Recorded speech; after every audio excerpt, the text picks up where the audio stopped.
मेरा नाम निवेदिता है। मैं एक मिडिल क्लास फैमिली से बिलोंग करती थी, लेकिन मेरी शादी एक ऐसे परिवार में हुई थी जो लोग गरीब होने के साथ साथ इतने ज़्यादा अत्याचारी थे कि उन्होंने कभी मुझे इंसान नहीं समझा। मेरी एक छोटी सी गलती का इतना ज़्यादा फ़ायदा उठाया कि मुझे गलत कदम उठाने पर मजबूर कर दिया। मेरे ससुराल में मेरे पति के अलावा मेरी सास और मेरी एक जेठानी भी थी। मेरे जेठ की मौत 2 साल पहले हुई थी। मेरी ज़िंदगी में कुछ ऐसा हुआ जिसके बारे में सुनकर शायद आपके भी रोंगटे खड़े हो जाएंगे, क्योंकि मेरी जेठानी के पास मेरा एक ऐसा राज था। वो हमेशा मुझसे घर के सारे काम करवाती थी, मुझे नौकरानियों की तरह बनाकर रखती थी, मेरी शराफत का बहुत ज़्यादा फ़ायदा उठाती थी। मेरी जेठानी हर रोज़ मुझसे अपने पाँव दबवाती थी। आज भी वो मुझसे अपने पैरों को ही दबवा रही थी।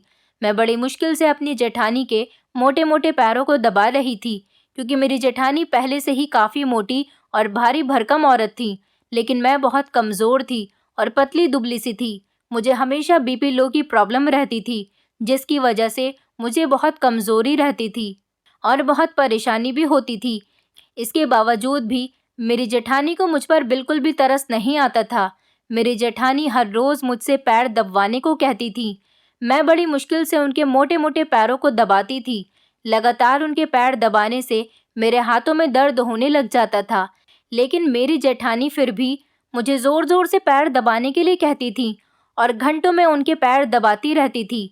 इसके बाद मेरे अपने पैर दर्द करने लग जाते थे। आज अपनी जेठानी के पैर दबाते समय मेरे हाथ जब दर्द करने लगे तो मेरे हाथों की रफ्तार कम हो गई थी, क्योंकि मैं बहुत थक चुकी थी। मेरी जेठानी ने एक ज़ोरदार लात मेरे ऊपर मारी, जिसकी वजह से मैं पीछे गिरने से बच गई थी। उन्होंने कहा कि तेज़ तेज़ दबाया कर, तेरे हाथों में जान नहीं है क्या? मैं जल्दी जल्दी और तेज़ तेज़ अपनी जेठानी के पैर दबाने लगी थी।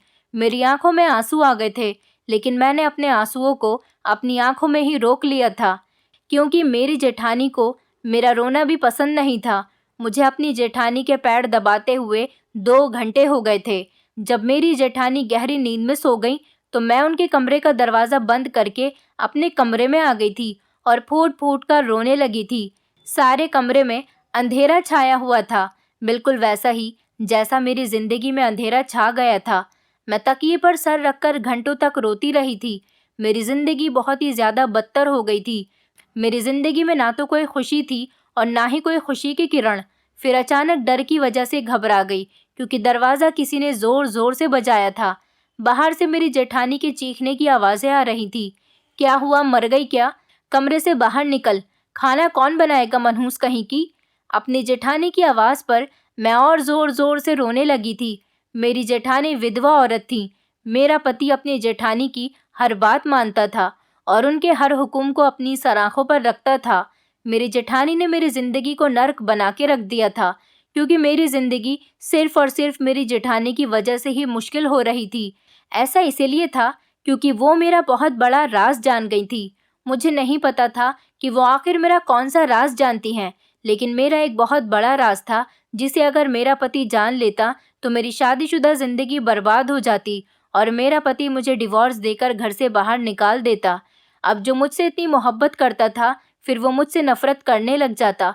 इसीलिए मैं अपनी जेठानी की बात मानने पर मजबूर हो गई थी। मेरी जेठानी मुझे हर बात पर ब्लैकमेल किया करती थी कि मेरी जेठानी जो मेरा राज जानती हैं, अगर उन्होंने वो राज मेरे पति को बता दिया तो मेरा क्या होगा? मैं तो बेसहारा हो जाऊंगी। इसीलिए मेरी जेठानी मुझसे जैसा कहती थी मैं वैसा ही किया करती थी। मैं घर के सारे काम करती थी। मेरी जेठानी मुझसे छोटे से छोटा काम भी करवाती और बड़े से बड़े काम भी करवाती थी। अगर मैं किसी भी काम से इनकार कर दिया करती तो वो मुझे धमकी देती कि मैं तेरे पति को तेरा वो राज बता दूंगी, जिससे तेरी सारी ज़िंदगी तबाह हो सकती है। मेरी इस कमज़ोरी का फ़ायदा उठाकर वो हर वक्त मुझ पर चिल्लाती रहती थी। मैं अपनी जेठानी से बहुत डरती थी। अब भी मैं खाना बना चुकी थी और अब तो रात होने वाली थी। सारा दिन काम करके मेरा बदन थककर चूर हो चुका था, जबकि मेरी जेठानी को मुझ पर बिल्कुल भी रहम नहीं आ रहा था। मैं कमरे से जैसे ही बाहर निकली तो मेरी जेठानी मुझे गुस्से से घूरने लगी थी और कहने लगी कि ये झूठे मगरमच्छ के आंसू किसी और को जाकर दिखाना। मेरे सामने बहाने बनाने की ज़रूरत नहीं है, वरना तू जानती है कि मैं तेरा राज आज ही तेरे पति को बता दूंगी और वो तुझे धक्के मारकर इस घर से बाहर निकाल देगा। मैंने फौरन अपने आंसू पोंछ लिए और अपनी जेठानी से कहने लगी, भाभी, लेकिन मैं खाना तो बना चुकी हूँ और घर की सफाई भी सुबह ही कर ली थी। मेरी जेठानी मुझसे कहने लगी, खाना बना लिया है तो फिर बाकी के काम कर लो। मैंने कहा, और कोई भी काम नहीं है। मेरी जेठानी ने अपने 5 जोड़े कपड़े लाकर मुझे दिए और कहने लगी कि इन कपड़ों को धो डालो। मैंने अपनी जेठानी से कहा, लेकिन आपके ये कपड़े तो मैंने परसों ही धोए थे और इनको अच्छी तरह से इस्त्री भी कर दिया था। मेरी जेठानी कहने लगी, ज़्यादा ही ज़ुबान चलानी आ गई है, जितना कहा है उतना ही करो। मेरी जेठानी ने साफ सुथरे और धुले हुए कपड़ों को ज़मीन पर डाल दिया और उनको पैरों से कुचलने लगी। कहने लगी, लो, अब ये गंदे हो गए, अब इनको धो डालो। मैं बड़ी हैरान और परेशान हो गई थी, क्योंकि मेरी जेठानी मुझे एक भी मिनट के लिए फ्री नहीं देख सकती थी। जब भी मैं आराम करने के लिए अपने कमरे में होती या अपने आराम करने के बारे में सोचती, तो मेरी जेठानी मुझे कोई ना कोई काम बता देती। अगर कोई काम नहीं होता, फिर भी मेरे लिए ज़बरदस्ती किसी न किसी काम को बिगाड़ कर उसे ठीक करने के लिए कहती थी। कपड़े धोने के बाद मैं उनको छत पर फैलाने के लिए चली गई थी। अब मेरे पति के भी घर आने का टाइम होने लगा था। मैं तैयार होने के लिए अपने कमरे में जा रही थी, तभी मेरी जेठानी ने कहा कि आज खाने में क्या बनाया है। मैंने अपनी जेठानी से कहा, भाभी, मैंने खाने में पूरी और आलू की सब्जी बनाई है। मेरी जेठानी ने कहा कि 3 दिन से मैं पूरी और आलू की सब्जी ही खा रही हूँ। मेरा पूरी और आलू की सब्जी खाने का बिल्कुल भी मन नहीं है, इसलिए तुम मेरे लिए राजमा चावल बना दो। उनकी बात सुनते ही मुझे रोना आ गया था, लेकिन मैं मजबूर हो गई थी, इसलिए किचन में जाकर अपनी जेठानी के लिए राजमा चावल पकाने लगी। मेरी जेठानी आंगन में ही बैठी हुई मोबाइल देख रही थी और मैं खाना पकाते हुए किचन में लगातार रो रही थी। खाना पकाते पकाते अपनी जेठानी के मरने की प्रार्थना कर रही थी, क्योंकि मुझे 2 साल हो गए थे अपनी जेठानी के अत्याचार सहते हुए। जब से मेरे जेठ की मौत हुई थी, तभी से मेरी जेठानी मुझ पर अत्याचार करती थी। इससे पहले जब मेरी जेठानी मुझ पर अत्याचार करने की कोशिश करती, तो मैं अपने पति से उनकी शिकायत कर दिया करती थी। लेकिन जब से उन्हें मेरे किसी राज के बारे में पता चला था, तब से ही वो मुझे ब्लैकमेल कर रही थी और मेरी इस कमज़ोरी का फ़ायदा उठाते हुए वो खूब मुझे तंग करने लगी थी। अब मैं अपने पति से अपनी जेठानी की शिकायत भी नहीं कर सकती थी।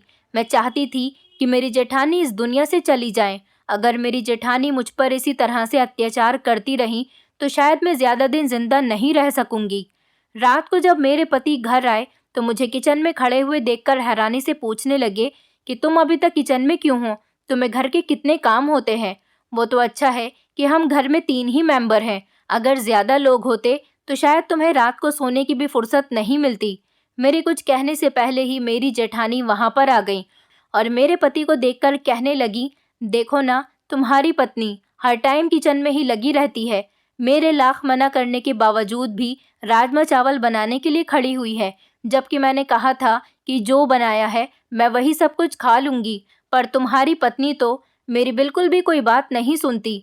मुझे अपनी जेठानी की झूठी बातें सुनकर बहुत ज़्यादा गुस्सा आ गया था और मेरी आंखों से आंसू भी निकल आए थे। इससे पहले कि मेरा पति मेरे आंसुओं को देखकर कुछ पूछता, मेरी जेठानी मुझे घूरने लगी और मीठी जबान बोलते हुए मुझसे कहने लगी, देखो, अगर कुछ कहो तो तुम्हारी पत्नी की आंखों में आंसू आ जाते हैं। मैं तो तुम्हारी पत्नी से कुछ कहती ही नहीं हूँ। हमें तो इसकी ही फिक्र लगी रहती है, इसीलिए तो इसके फायदे के लिए कहते हैं कि अपना ध्यान रखा करो, वरना तुम्हारी मर्जी है, जैसा चाहो वैसा करो। लेकिन फिर हमसे मत कहना कि ससुराल वाले तुम पर अत्याचार करते हैं। मेरी जेठानी की ऐसी बातों पर मेरा पति गुस्से से भड़क उठा था और कहने लगा कि तुम ये सब कुछ जानबूझकर करती हो ताकि तुम सबकी हमदर्दियां बटोर सको। और वो ये सब कुछ कहकर कमरे में चले गए थे। मेरी जेठानी घूरती हुई मुझे देख रही थी और किचन से बाहर चली गई। खाना खाने के बाद मेरे पति ने मुझे कमरे में बुलाया, लेकिन जैसे ही मैं कमरे में जाने लगी तो मेरी जेठानी ने मुझे अपने पास बुला लिया और कहने लगी, तुम 1 घंटे से पहले अपने कमरे में नहीं जाओगी। मैंने कहा कि मेरा पति मुझे बुला रहा है, तो वो कहने लगी कि अगर तुम 1 घंटे से पहले कमरे में गई तो मैं भी तुम्हारे साथ जाऊंगी और तुम्हारे पति को तुम्हारा राज बता दूंगी। वो तुम्हें खुद घर से निकाल देगा। मैं डर कर अपनी जेठानी के पास ही बैठ गई और उनसे कहने लगी कि प्लीज़ मुझे कमरे में जाने दो, वरना मेरा पति मुझ पर गुस्सा करेगा। मेरी जेठानी ने अपने पैर आगे कर दिए और कहने लगी, जल्दी से मेरे पैर दबाओ, मेरे पैरों में बहुत दर्द हो रहा है। 1 घंटे तक मैं अपनी जेठानी के पैर दबाती रही थी। 1 घंटे का कहकर उन्होंने पूरे 2 घंटे मुझे अपने पास बैठाए रखा था। 2 घंटे पूरे हो गए तो मेरी जेठानी गहरी नींद में चली गई थी। फिर मैं अपने कमरे में आ गई। जब मैं वापस अपने कमरे में आई तो मेरा पति मुझसे नाराज़ होकर सो चुका था और फिर अब ऐसा ही हर रोज़ होने लगा था। मेरी जेठानी मुझे मेरे पति से धीरे धीरे दूर कर रही थी। वो मुझे अपने कमरे में रोक लेती या किसी काम में बिजी कर देती थी, लेकिन वैसे मेरे पति के सामने बहुत अच्छी बनती थी और हमेशा मेरी हमदर्द बनने की एक्टिंग करती थी। मैं अपनी जेठानी से बहुत ज़्यादा परेशान आ गई थी, क्योंकि इस तरह भी मेरा पति मुझसे काफ़ी तंग आ चुका था। उसके दिल से मेरे लिए मोहब्बत ख़त्म होती चली जा रही थी और नफ़रत ही नफ़रत बढ़ती चली जा रही थी। अब यहाँ तक कि मेरे पति ने मुझसे बातचीत करना भी बंद कर दिया था। वो मुझसे हमेशा नाराज़ रहते थे। हालांकि मुझे दिख रहा था कि इसमें गलती मेरी ही है, लेकिन शायद वो मेरी बात को समझने की कोशिश नहीं कर रहे थे कि मैं ये सब कुछ जानबूझकर नहीं कर रही हूँ, बल्कि मुझसे ये सब कुछ करवाया जाता है। मुझे अपनी जेठानी दुश्मन नज़र आने लगी थी। मेरे पास अगर कोई सहारा होता तो मैं ज़रूर अपनी जेठानी को मुंहतोड़ जवाब दे देती, लेकिन मैं बेबस और लाचार हो चुकी थी, क्योंकि अब मेरे लिए बर्दाश्त की हद भी पार हो गई थी। अगर मेरी जेठानी मेरे साथ इसी तरह का बिहेवियर और ज़्यादा रखने लगती तो मैं घुट घुट कर ही मर जाने वाली थी। इसीलिए मैंने फैसला किया कि मैं खुद ही अपनी जेठानी का कोई ऐसा सीक्रेट तलाश करूंगी जो उसकी बहुत बड़ी कमज़ोरी हो, या कुछ ना कुछ करके अपनी जेठानी को रास्ते से हटा दूंगी। फिर मैंने अपने इसी प्लान पर फोकस करना शुरू कर दिया था। मैं एक दिन छुपकर अपनी जेठानी के कमरे की तलाशी लेने के लिए उनके कमरे में चली गई थी और ज़्यादा से ज़्यादा अपनी जेठानी पर नज़र रखने की कोशिश कर रही थी। लेकिन अपनी जेठानी के कमरे में मुझे कुछ भी इस तरह का हाथ नहीं लगा था जिससे मुझे उनका कोई बड़ा सीक्रेट पता चल सके। लेकिन जब मैं एक दिन छत पर कपड़े फैलाने के लिए गई थी तो पड़ोस वाली छत पर भी हमारी पड़ोसन अपनी छत पर खड़ी हुई थी। वो मुझे हमेशा अपनी छत पर बैठी हुई मिलती थी, इसलिए उनसे मेरी अच्छी बातचीत हो गई थी और हम काफ़ी अच्छी दोस्त बन गए थे। फिर एक दिन पड़ोसन ने मुझसे कहा कि तुम हमारे घर पर कभी आती ही नहीं हो। मैंने उनको बताया कि मुझे घर के कामों से ही फुर्सत नहीं मिलती, तो इसीलिए उन्होंने एक दिन मुझे अपने घर चाय पर इनवाइट कर दिया। पहले तो मैंने इनकार कर दिया था, क्योंकि मेरी जेठानी मुझे कहीं भी जाने नहीं देती थी। यहाँ तक कि अपनी शादी से मैं अपने मायके भी नहीं गई थी। लेकिन फिर ये सोचकर चली गई कि मेरा भी तो यहाँ पर कोई नहीं है। अगर मेरी एक फ्रेंड बन भी गई है तो मैं उससे अपने दिल का हाल बयां कर सकूंगी। अगले दिन मेरी जेठानी दोपहर के टाइम पर बड़ी गहरी नींद में सो रही थी, इसलिए मैं मौका देखकर पड़ोस वाले घर में चली गई। तो उसने मुझसे मेरी परेशानी के बारे में पूछा। मैं तो अपनी पड़ोसन की बात सुनकर चौंक गई थी, क्योंकि मैंने तो उसे अपने बारे में कुछ बताया ही नहीं था। मैंने उससे मना भी किया कि नहीं, मुझे कोई परेशानी नहीं है, मैं बिल्कुल ठीक हूँ। मगर वो मुझसे कहने लगी, निवेदिता, तुम्हारे चेहरे से तुम्हारी परेशानी साफ नज़र आ रही है। अगर तुम मुझे अपनी फ्रेंड समझती हो तो बताओ कि तुम्हें क्या प्रॉब्लम है। क्या पता मैं तुम्हारी कुछ हेल्प ही कर दूँ। उसकी बात पर मैं कुछ देर तक सोचने के लिए बैठ गई थी। फिर थोड़ी देर सोच विचार करने के बाद मैंने उसे अपने बारे में सब कुछ बता दिया कि मैं अपनी जेठानी की वजह से बहुत परेशान हूँ। मेरी सारी बात सुनने के बाद वो हंसने लगी थी। मैंने बड़ी हैरानी से उसके हंसने की वजह पूछी थी। वो कहने लगी, निवेदिता, तुम तो बहुत नासमझ हो। अगर तुम्हारे अंदर अकल होती तो अब तक तुम बहुत अच्छी ज़िंदगी गुजार रही होती। मैंने पूछा, ऐसा कैसे हो सकता है? तो वो मुझे अपनी देवरानी के बारे में बताने लगी कि उसकी देवरानी भी ऐसी ही थी। उसकी देवरानी ने उसका जीना दुश्वार कर दिया था। उसने बताया कि मैंने एक काटने वाली बिल्ली को अपनी देवरानी के कमरे में लाकर छोड़ दिया था। उस बिल्ली के काटने से मेरी देवरानी के शरीर में जहर फैल गया था और उसकी मौके पर ही मौत हो गई थी। इस बारे में किसी को पता भी नहीं चला था कि मेरी देवरानी की मौत मेरी लाई हुई बिल्ली से हुई है। हालांकि बिल्लियां तो घरों में आती जाती रहती हैं। इस तरह किसी को पता भी नहीं चला कि मैंने ही अपनी देवरानी को मारा है। उसकी बातों से तो मुझे डर लगने लगा था। मैंने उससे फौरन ही मना कर दिया कि मैं किसी का मर्डर नहीं कर सकती। मेरी पड़ोसन ने कंधे उचका दिए और कहने लगी कि अब जैसी तुम्हारी मर्जी। अगर तुम अपनी ज़िंदगी को ऐसे ही घुट घुट कर जीना चाहती हो तो तुम शौक से जियो। मैं 1 घंटा अपनी पड़ोसन के घर बैठकर वापस अपने घर आ गई थी। ये सारी बातें मेरे ध्यान से निकल ही नहीं रही थी। मैं चाहती थी कि मैं कभी भी कोई गलत कदम ना उठाऊं, मेरी जेठानी खुद ही सुधर जाए। लेकिन मेरी जेठानी के जुल्म और अत्याचार थे कि ख़त्म होने का नाम ही नहीं ले रहे थे। लेकिन मेरी जेठानी के जुल्म और अत्याचार थे कि वो ख़त्म होने का नाम ही नहीं ले रहे थे, बल्कि दिन ब दिन बढ़ते ही चले जा रहे थे। इस हिसाब से तो सोच विचार करने के बाद मैं ये फैसला कर चुकी थी कि मैं भी वैसा ही करूँगी जैसा मेरी फ्रेंड ने किया, वरना मुझे भी सारी ज़िंदगी ऐसे ही ग़ुलामी करनी पड़ेगी और अपनी जेठानी के सारे अत्याचार खामोशी से बर्दाश्त करने पड़ेंगे। लेकिन अब मैं कुछ भी बर्दाश्त नहीं कर पा रही थी। मैं मदद के लिए मौका देखकर अगले दिन उसी पड़ोसन के घर चली गई थी। मेरा फैसला सुनाने के बाद वो मुस्कुरा गई और कहने लगी, तुम्हारा फैसला बहुत अच्छा है। और फिर उसने मुझसे वादा किया कि वो अगली सुबह तक मुझे वो जहरीली बिल्ली का इंतज़ाम करके दे देगी। अगली सुबह उसने मुझे एक बोरे में बंद जहरीली बिल्ली लाकर दे दी और कहने लगी कि ये इतनी ज़्यादा जहरीली बिल्ली है कि जब ये तुम्हारी जेठानी के काट लेगी तब मौके पर ही उसकी मौत हो जाएगी और तुम्हारी जेठानी फिर बच नहीं सकेगी। मैंने वो बिल्ली अपनी जेठानी के कमरे में छोड़ दी और दरवाज़ा बंद करके खुद सर पर पल्लू रखकर अपनी पड़ोसन के साथ उसके घर पर चली गई थी ताकि किसी को शक न हो। जब मैं 2 घंटे के बाद वापस अपने घर आई तो मेरा दिल बहुत डर रहा था।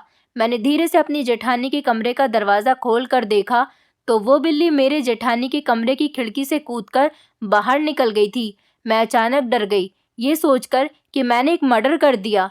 मेरा शरीर काँप कर रह गया था, लेकिन अब जो होना था वो तो हो ही चुका था।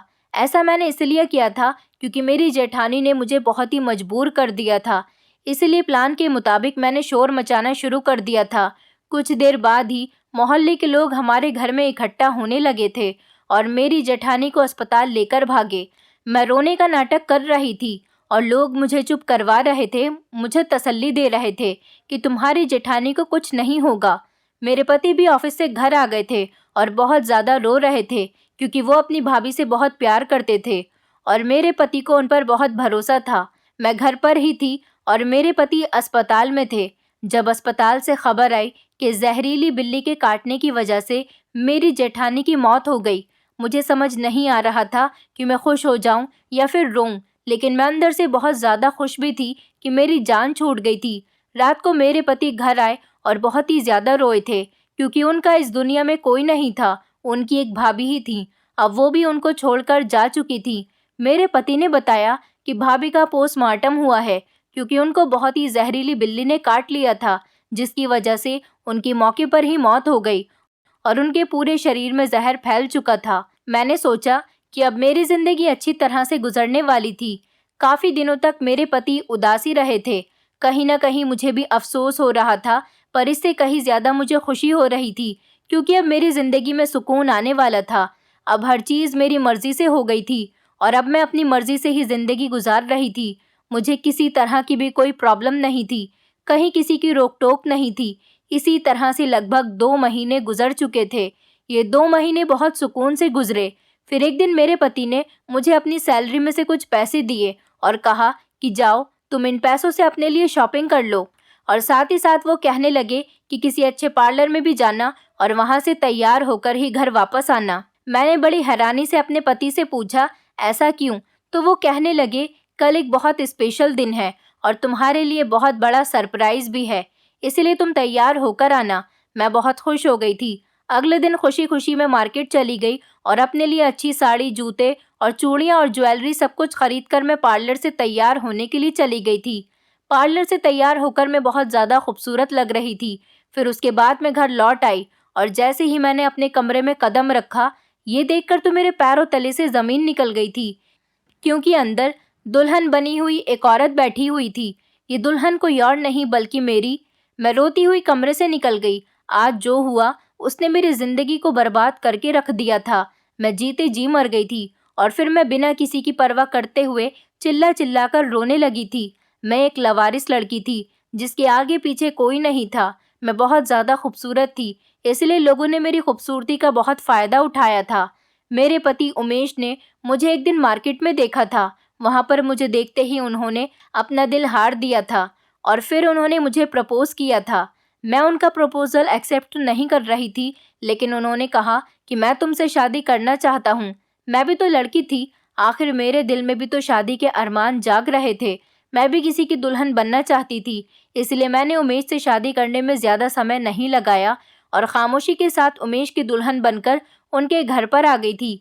मेरी जेठानी, जिनको अपने देवर की पसंद पर बहुत नाज था, जो अपने देवर के सामने बहुत ज़्यादा अच्छी बनी फिरती थी, अपने देवर के सामने तो उसने मुझे एक्सेप्ट कर लिया, लेकिन मेरे पति के जाने के बाद ही वो मुझ पर अत्याचार करती थी और मेरे पति के सामने ऐसे रिएक्ट करती थी जैसे कि वो मुझे बहुत पसंद करती हैं और मेरा बहुत ख्याल रखती हैं। मेरे लिए यही बहुत था कि मुझे किसी की पत्नी बनने का मौका मिल गया था और ज़िंदगी गुजारने के लिए पति का सहारा मिल गया था। लेकिन अब जो हुआ था वो मुझे मजबूर कर रहा था कि मैं खुद ही मर जाऊं, पर मैंने फैसला किया कि मैं ऐसा नहीं करूंगी। मैं अपनी ज़िंदगी को क्यों ख़राब करूं? और फिर मैंने सब कुछ भगवान के हवाले छोड़ दिया था। मैं जब कमरे में पहुंची तो मेरी जेठानी दुल्हन बनी हुई मेरा स्वागत कर रही थी। मैं पत्थर की मूरत बनकर बड़ी हैरानी से उसे देख रही थी, क्योंकि वो मेरे ही कमरे में मेरे बेड पर मेरी जगह पर दुल्हन बनी हुई बैठी थी। क्योंकि मैंने खुद अपनी जेठानी को मरा हुआ देखा था, तो फिर वो जिंदा कैसे हो गई थी? और फिर मेरे पति ने मुझे बताया था कि मेरी जेठानी का पोस्टमार्टम होने के बाद उनका अंतिम संस्कार भी कर दिया गया था। मैं इसी तरह से पत्थर बनी खड़ी हुई थी जब मेरी जेठानी मेरे सामने आकर खड़ी हो गई और कहने लगी, मैंने तुम्हारे पति से शादी कर ली है। ये सुनते ही मेरे पैरों तले से ज़मीन निकल गई थी कि मेरे पति ने किसी और से नहीं बल्कि मेरी जेठानी से ही शादी कर ली। मेरे पति ने मेरे साथ बहुत बड़ा धोखा किया था, लेकिन उन्होंने ऐसा क्यों किया और मेरी जेठानी जिंदा कैसे हो गई? मेरी तो कुछ समझ ही नहीं आ रहा था। मैं इसी तरह हैरानी से खड़ी हुई थी जब मेरा पति मेरे सामने आया और कहने लगा कि कैसा लगा मेरा सरप्राइज। मैं अपने पति की इस बात पर होश में आई थी और चिल्लाकर कहने लगी कि तुमने मेरे साथ ये सब कुछ क्यों किया? वो मुझसे कहने लगा, शुक्र करो कि मैंने तुम्हें पुलिस के हवाले नहीं किया। मैं जो तुम्हें उसी दिन पुलिस के हवाले करने वाला था, जिस दिन तुमने वर्षा के कमरे में जहरीली बिल्ली को छोड़ दिया था। लेकिन वर्षा ने मुझे मना कर दिया कि तुम बेचारी लवारिस कहाँ जाओगी। लेकिन लवारिस तुम नहीं, लवारिस तो वर्षा है, जो विधवा बनकर भी मेरी खातिर इस घर में रह रही थी, क्योंकि उन्हें मेरा ख्याल था। वो चाहती तो दूसरी शादी कर सकती थी। मैं घर में अकेला ना हो जाऊं, मैं खाना कहाँ खाऊंगा, मेरा ख्याल कौन रखेगा? सिर्फ इसीलिए वर्षा ने आज तक शादी नहीं की थी। मेरी भाभी तुम्हारी इतनी फिक्र करती है और तुमने उनकी जान लेने की कोशिश की। वर्षा मेरी जेठानी का नाम था। मेरे पति हमेशा उनको भाभी कहकर पुकारते थे, लेकिन अब वो मेरी जेठानी को वर्षा कह रहे थे। मेरे पति ने बताया, मेरी भाभी तुमसे बहुत हमदर्दी रखती हैं, लेकिन मुझसे अब तुम किसी भी तरह की हमदर्दी की उम्मीद मत रखना और आगे से मेरी पत्नी के साथ तुमने कुछ भी बुरा करने की कोशिश की तो मैं तुम्हें धक्के मारकर इस घर से बाहर निकाल दूंगा और तो और कत्ल के इल्ज़ाम में तुम्हें पुलिस के हवाले भी कर दूंगा।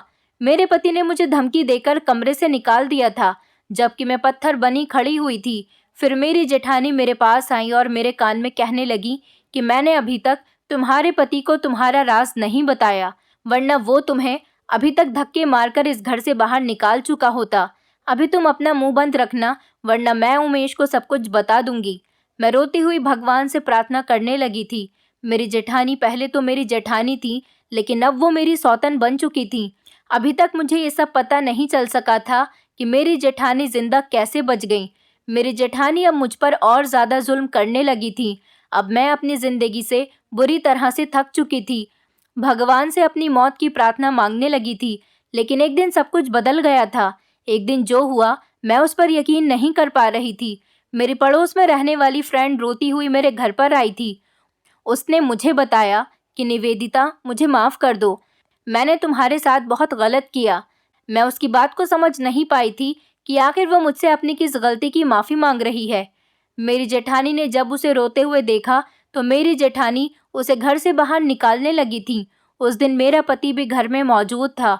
मेरा पति भी इस तरह पड़ोसन को रोता हुआ देखकर हैरान रह गया था, जबकि मैं भी परेशान थी। वो सिर्फ रोए जा रही थी और मुझसे माफ़ी मांग रही थी। मेरी तो कुछ भी समझ नहीं आ रहा था। इधर मेरी जेठानी बार बार उसे घर से बाहर निकालने के लिए कह रही थी और उसे लगातार गुस्से से घूर रही थी। फिर मेरे पति ने मेरी जेठानी का हाथ पकड़ लिया और उनसे कहा कि इसे घर से क्यों निकाल रही हो? ये बेचारी तो रो रही है। पहले इसकी बात तो सुन लो कि ये क्या कहना चाह रही है। मेरी पड़ोसन ने रोते हुए बताया कि उमेश, तुम्हारी पत्नी बिल्कुल भी अच्छी नहीं है। ये बहुत बुरी औरत है। इसने मेरे पति को मरवा दिया। इसकी वजह से मेरे पति की मौत हो गई और ऐसा इसीलिए हुआ क्योंकि मैंने निवेदिता के साथ गलत किया था। ये सब सुनकर मेरे पति को गुस्सा आ गया था। मेरे पति ने कहा, लेकिन इसमें वर्षा की क्या गलती है? तुम क्या कहना चाहती हो, साफ साफ बताओ। मेरी पड़ोसन ने बताया कि ये निवेदिता पर बहुत अत्याचार करती थी। इसने मुझे और निवेदिता को एक दिन बातें करते हुए देख लिया था। इसे पता चल गया था कि हम दोनों आपस में सहेलियां बन चुके हैं। फिर वर्षा ने मुझसे बात की और मुझसे कहा कि मैं निवेदिता से और ज़्यादा गहरी दोस्ती बनाऊं और निवेदिता को अपने घर बुला लूं। निवेदिता जब मेरे घर आई तो मैंने उसे उसकी परेशानी के बारे में पूछा। निवेदिता ने मुझे अपनी परेशानी के बारे में बता दिया था क्योंकि वर्षा निवेदिता पर बहुत अत्याचार करती थी और तुमसे भी दूर रखने की कोशिश करती थी। मैंने वर्षा की प्लानिंग के मुताबिक निवेदिता को बता दिया था कि तुम्हें वर्षा की जान लेने की कोशिश करनी होगी। इसी तरह से मैंने उसे एक साधारण बिल्ली लाकर दे दी थी और कहा था कि इससे वर्षा की मौत हो जाएगी। और फिर वर्षा ने कहा था कि मैं तुम्हें बताऊं कि निवेदिता ने वर्षा को जान से मारने की कोशिश की है। उसने जहरीली बिल्ली को कमरे में छोड़ दिया था, जबकि वो साधारण सी बिल्ली थी और वो खिड़की से बाहर कूदकर निकल गई थी। वर्षा ने मरने की एक्टिंग की थी। फिर मैंने तुम्हें फ़ोन पर सब कुछ बता दिया था कि निवेदिता ने ही तुम्हारी भाभी को मारने की कोशिश की है। उस दिन के बाद तुमने निवेदिता के साथ नॉर्मल बिहेव करना शुरू कर दिया और फिर ये साबित कर दिया कि वर्षा मर चुकी है, जबकि वर्षा जिंदा थी। वर्षा ने मुझे तुमसे झूठ बोलने के लिए और निवेदिता से झूठ बोलने के लिए पैसे दिए थे। तुमने मेरे झूठ को सच समझ लिया था। इसी तरह तुमने वर्षा का साथ दिया और वर्षा से शादी कर ली। अब तो निवेदिता पर और ज़्यादा अत्याचार होने लगे थे। वर्षा ने मुझसे कहा था कि मैं इस झूठ को बोलने के लिए 2 लाख रुपए दूंगी, लेकिन इसने मुझे अभी तक 1 रुपया भी नहीं दिया। मैंने ये काम हो जाने के बाद अपने पति को बता दिया था। हम दोनों पति पत्नी 2 लाख रुपए के सपने देखने लगे थे। वर्षा बहुत झूठी औरत है। इसने मुझसे वादा किया था कि ये पूरे 3 महीने बाद मुझे 2 लाख रुपए दे देगी। मेरे पति ने मुझे 1.5 लाख रुपए का सोने का सेट बनवा दिया था। मैं उस सोने के सेट को कई बार पहन चुकी हूँ और अभी तक मेरे पति ने उसके पैसे चुकता नहीं किए।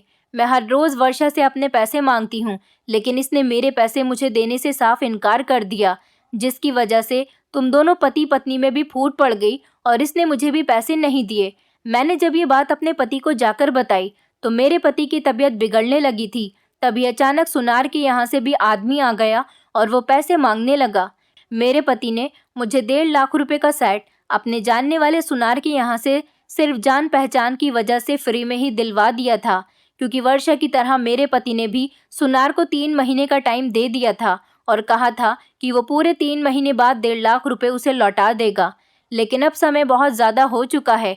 सुनार का आदमी हमारे घर पर आकर मेरे पति को बहुत ज़्यादा तंग करने लगा था।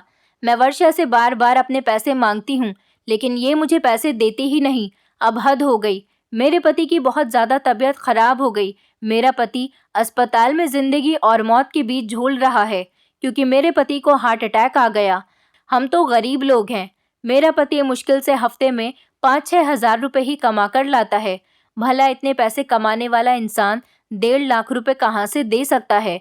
अपनी पड़ोसन की सारी बात सुनकर तो मेरे पैरों तले से ज़मीन निकल गई थी। इसका मतलब ये था कि ये औरत मेरी सहेली बनकर मेरी मदद नहीं कर रही थी, बल्कि मेरी जेठानी की मदद कर रही थी, और इसीलिए मेरी जेठानी के साथ साथ मेरे पति को भी मेरे बारे में सब कुछ बता दिया था।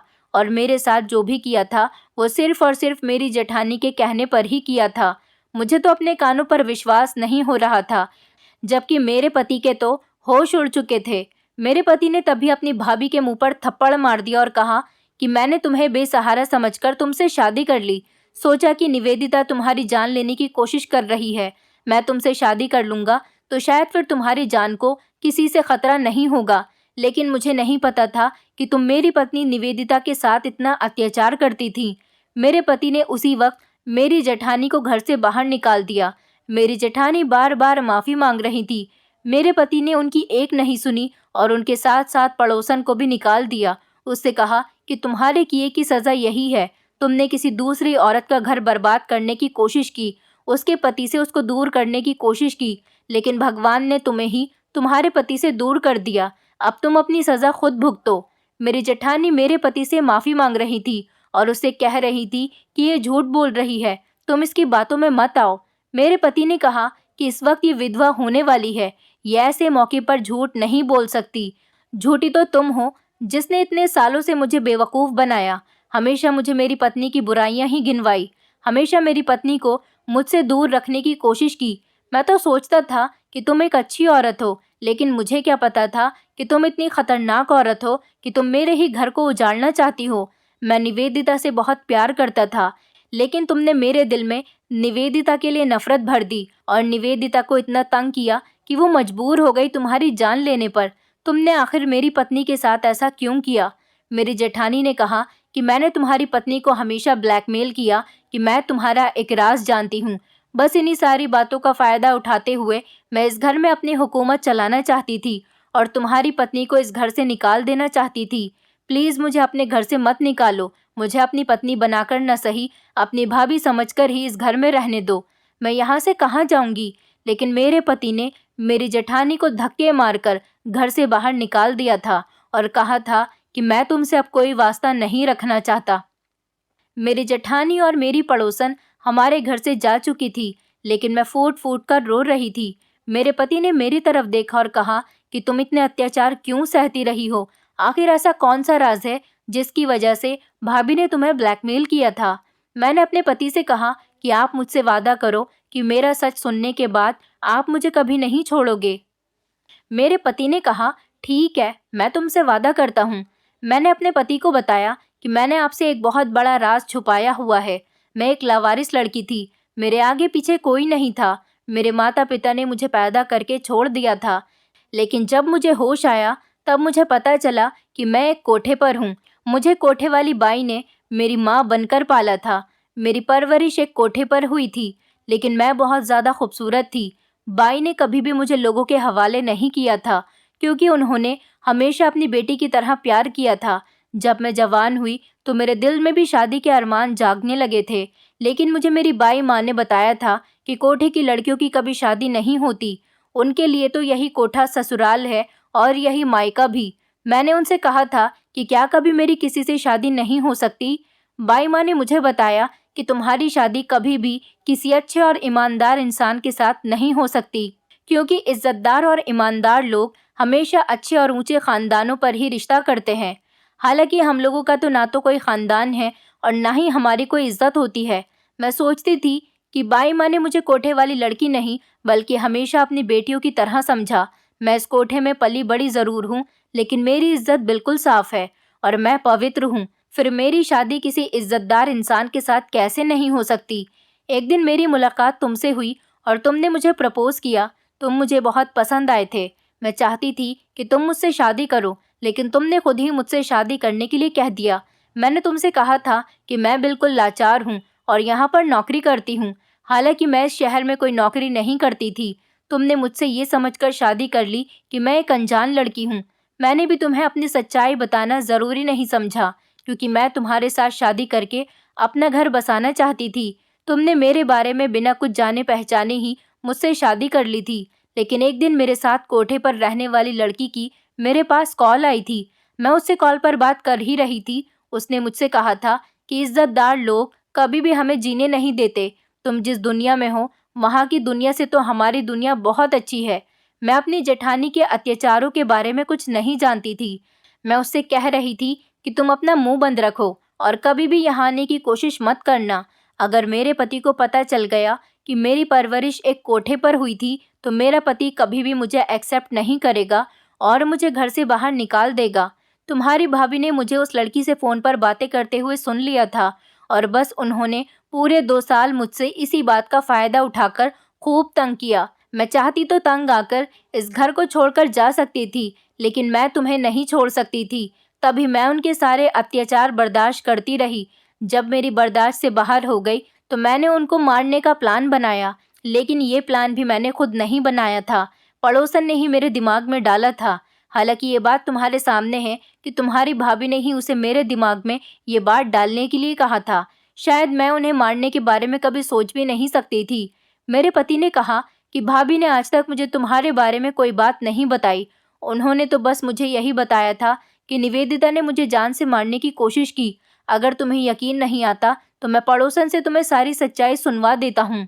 इसका मतलब यह है कि भाभी ने तुम्हारी पूरी बात नहीं सुनी थी। वो तो पहले से ही इस घर पर हुकूमत चलाने के लिए इंतजार में थी। अगर उन्हें तुम्हारी सच्चाई का पता चला होता तो न जाने वो मुझे कब का बता देती।